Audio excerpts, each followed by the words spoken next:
Em 1923, Edwin Hubble descobria que o universo está em expansão. Tudo isso numa época em que se acreditava que, na verdade, o cosmos era estático. Mas você sabia que a expansão do universo está acontecendo de maneira mais rápida do que se imaginava? Confira na matéria.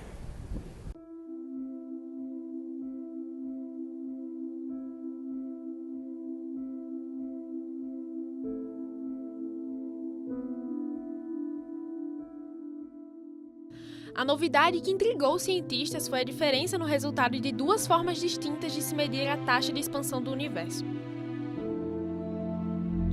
Afinal, a última medida do índice de crescimento, realizada pela missão Gaia, da Agência Espacial Europeia, apresentou um número 9% maior do que se esperava.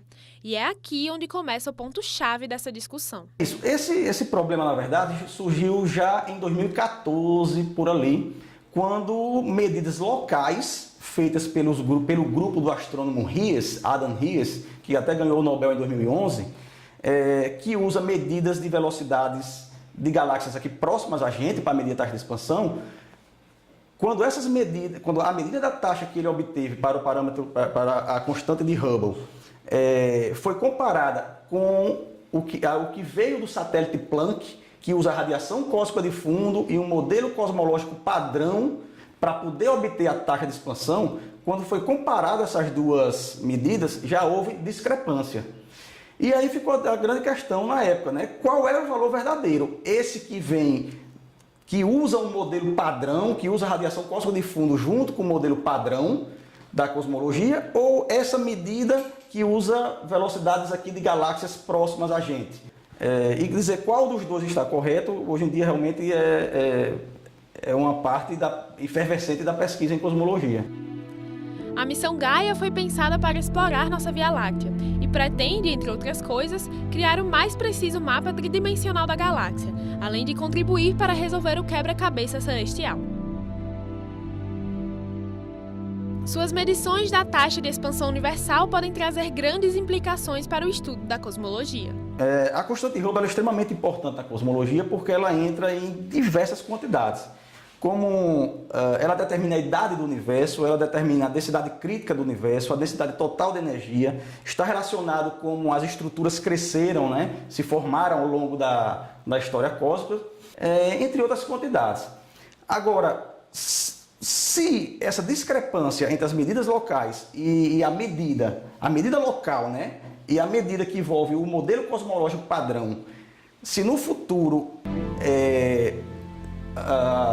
a ciência, vamos dizer assim, se deslocar mais para a medida do satélite Gaia, então realmente a gente vai abrir muita perspectiva dentro da cosmologia, porque o nosso modelo padrão não estará correto. Por exemplo, o que a gente usa, o principal candidato que já acelera o universo, a expansão do universo hoje em dia, é conhecida como a constante cosmológica, que representa a energia do vácuo, certo? Ela está dentro, é o ponto central do nosso modelo padrão. Se o nosso modelo padrão não fornecer a constante Hubble correta, então provavelmente o que está acelerando o universo não é essa constante cosmológica ou a energia do vácuo, e aí isso abre perspectivas enormes. A todo momento, as galáxias se afastam cada vez mais, e quanto mais distante for uma determinada galáxia, maior vai ser a taxa de afastamento dela em relação a uma outra. Talvez uma analogia legal de pensar nisso seja como um bolo que você coloca no forno, um bolo cheio de passas. E aí você coloca o bolo no forno, o bolo começa a inflar, né? E aí quando você tira, você vê que as passas, que originalmente estavam a certa distância umas das outras, agora estão bem mais afastadas umas das outras. Todas elas se afastaram umas das outras.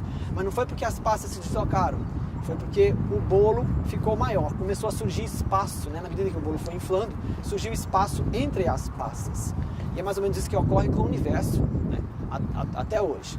As distâncias entre as galáxias, por exemplo, estão aumentando, está se criando espaço entre elas. Não há um centro privilegiado no universo, nós não estamos no centro do universo, mas a gente está vendo todo mundo se afastar.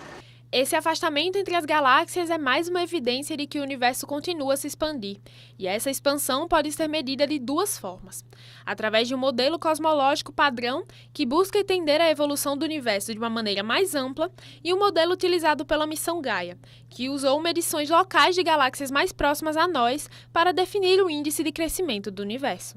Assim, hoje em dia ela pode ser medida de duas maneiras diferentes, ou usando um modelo cosmológico, que a gente chama de modelo cosmológico padrão, que é como o universo evolui desde os seus primórdios até hoje, ou usando medidas locais de galáxias, né? A velocidade de distanciamento de galáxias próximas a nós. Você tem essas duas maneiras de medir a taxa de expansão.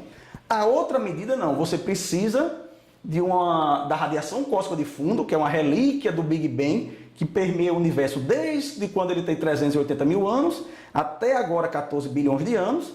E aí você precisa de um modelo cosmológico para dizer como o universo evoluiu aí, certo? E usar essa radiação para dizer qual é a taxa atual.